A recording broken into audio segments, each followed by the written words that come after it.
ETF index mutual funds నేర్చుకుని stock మార్కెట్లో రాణించాలనుకుంటున్నారా? వెంటనే ఈ నెంబర్కి కాల్ చేయండి.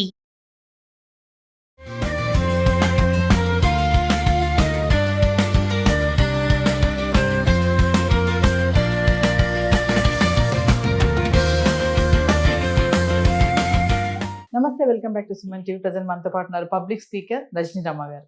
నమస్తే మ్యామ్. నమస్తే నవీన.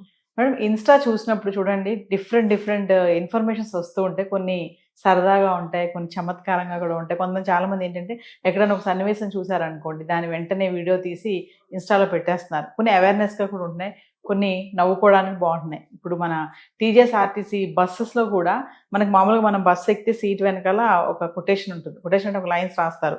స్త్రీలను గౌరవించాలి, వాళ్ళు కేటాయించిన సీట్లలో వాళ్ళని కూర్చొనిద్దామని పెడతా ఉంటారు. లేడీసే కూర్చోవాలి అక్కడ అని. ఇప్పుడు ఈ ఫ్రీ బస్ వచ్చాక అసలు జెంట్స్కి ప్లేసే ఉండట్లేదు అనుకోండి, బస్సు కూడా ఎక్కనివ్వట్లేదు అనేది ఒక టాక్ నడుస్తుంది. ఇప్పుడు కొత్తగా ఏంటంటే ఒక అమ్మాయి ఒక వీడియో చేసినది వైరల్ అవుతుంది. ఏంటంటే సీటు వెనకాల పురుషులని గౌరవించడం మన హక్కు, వారు కేటాయించిన సీట్లలో వాళ్ళని కూర్చొనిద్దాం పురుషులని అనేది ఇప్పుడు కొంచెం వైరల్ అవుతుంది వీడియో. అమ్మాయి ఏం చేసిందంటే దాని వీడియో తీసి పోస్ట్ చేసింది. అంటే మరొక్కసారి దీని గురించి, మరి అది నిజంగా అవసరమే అంటారా? పురుషుల్ని గౌరవించడం మన హక్కు, మరి వారు కేటాయించిన సీట్లో వాళ్ళని కూర్చొని ఇద్దామంటే నిజంగా వాళ్ళని కూర్చొని ఇస్తారా అని అంటే ఇలా తీసి ఇన్స్టాలో పెడితే కొన్ని లక్షల మంది చూస్తారు కదా.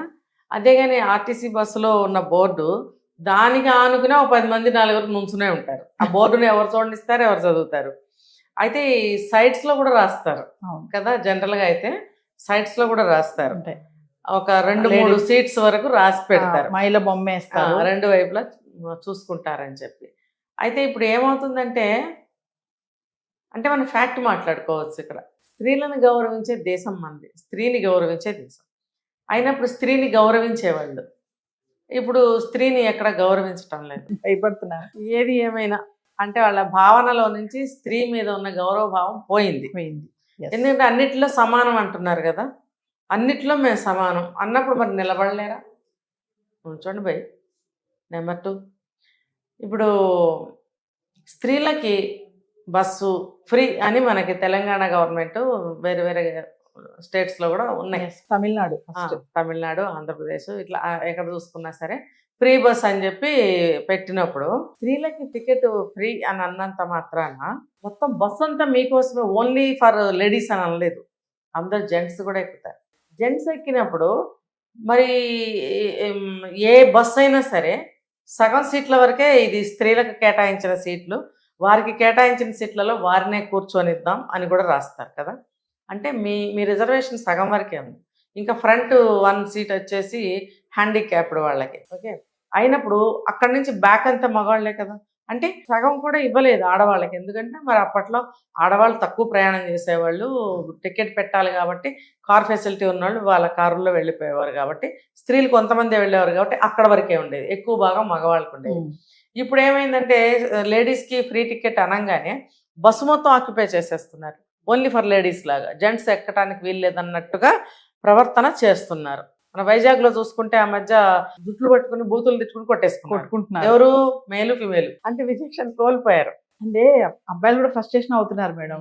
ఎక్కడికి వెళ్ళినా వీళ్ళదే రాజ్యం అయిపోతుంది, అసలు ఏంది, అసలు ఈ కథ ఏంటి అని అన్న ఫ్రస్ట్రేషన్కి వస్తున్నారు. ఇంతకుముందు అలా ఉండేవాళ్ళు కాదు, సైలెంట్గా ఉండేవాళ్ళు. లేడీస్ వచ్చి వెనక కూర్చున్నా వీళ్ళు లేచి సరే ఆఫీస్ నుంచి రిటర్న్ వెళ్తున్నారు ఇచ్చేవాళ్ళు. ఇప్పుడు అసలు ఇవ్వట్లేదు కొంతమంది. ఏంటి మీరు అన్నారు కదా, నిలబడలేరా? మరి అందరితో సమానం అని చెప్తున్నారు కదా, నిలబడొచ్చు కదా. అంతే కదా. మరి ఇప్పుడు వీళ్ళెంతో వాళ్ళంతే కదా. మగవాళ్ళని చంపుతున్నారు, మరేమో పిల్లలు కడుపును పుట్టిన పిల్లల్ని కర్కశ హృదయంతో చంపేస్తున్నారు. మేము ఏదైనా చేసేస్తామంటున్నారు. ప్యాంట్లు వేసుకుంటారు, బూట్లు వేసుకుంటారు, జుట్లు కటింగ్లు చేసుకుంటారు, కాళ్ళు ఎత్తుతంటారు, ఎన్నో చేస్తున్నప్పుడు నుంచోలేరా? నుంచోండమ్మా చక్కగా. పురుషుల్ని గౌరవించండి అనే మాట పక్కన పెడితే, మీకు ఇష్టమైతే గౌరవించండి, అది పక్కన పెడదాం. వాళ్ళకి కేటాయించిన సీట్లు ఉన్నాయి కదా బస్సులో. ఒక్క మీకోసమే కాదు కదా బస్సు, మగవాళ్ళకి కూడా.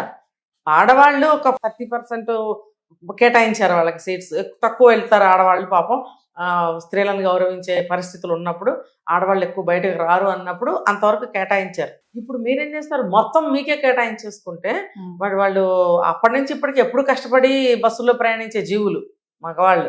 మరి వాళ్ళకి వాళ్ళు ఎప్పుడు నుంచుంటున్నారు, ఇప్పుడు నుంచుంటున్నారు. మొత్తం మీదే ఆక్యుపై చేసేస్తే వాళ్ళు మనుషులు కారా?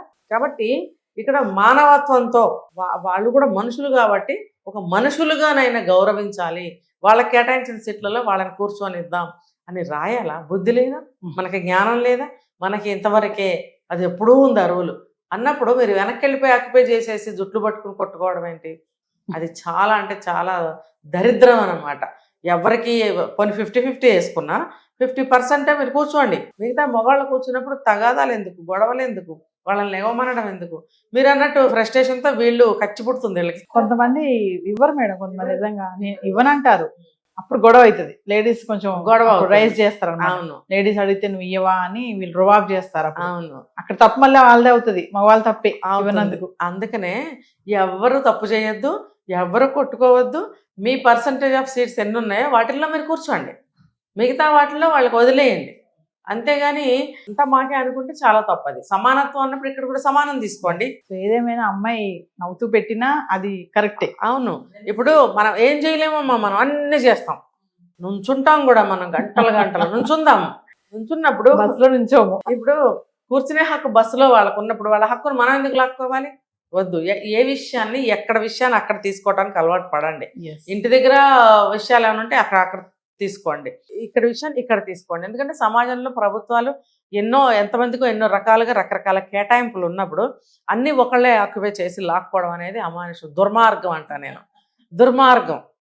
బూతులు తిట్టుకుని అవతలవాడి భార్య యువతల ఆమె హస్బెండ్ కలిసి జుట్లు పట్టుకుని కొట్టుకుంటుంటే అతని భార్య ఇతని భర్త చూస్తూ కూర్చోవాలా? ఈవిడ భర్త ఏంటి? దరిద్రం ఏంటి? రాక్షసులా మీరు? ఇంకా లంకలో ఉన్న రాక్షసులైనా సంస్కారంగా ప్రవర్తించారంట. మీరు మనుషులై ఉండి రాక్షసుల్లాగా సంస్కారహీనంగా ఏంటి ప్రవర్తన? ఏంటి? మర్యాద ఇవ్వండి, స్త్రీలకైనా పురుషులకైనా గివ్ అండ్ టేక్, అది ఉండాలి. సో ఏదేమైనా ఆ వీడియో మాత్రం ఒక మంచి సందేశాన్ని అయితే మంచి సందేశాన్ని ఇచ్చింది. అదే చెప్తున్నా, అక్కడైతే ఎవరికి కనబడదు, అడ్డంగా అక్కడే నలుగురు నుంచుంటారు కాబట్టి. అక్కడ రాసున్నా సరే అటు ఎవరు చూడండి, ఇటు తిరిగి నుంచుంటారు కాబట్టి ఇది మంచిదైంది. మళ్ళాంటి వాళ్ళు ఎక్కడ తగులుకుంటాం కదా. Thank you ma'am.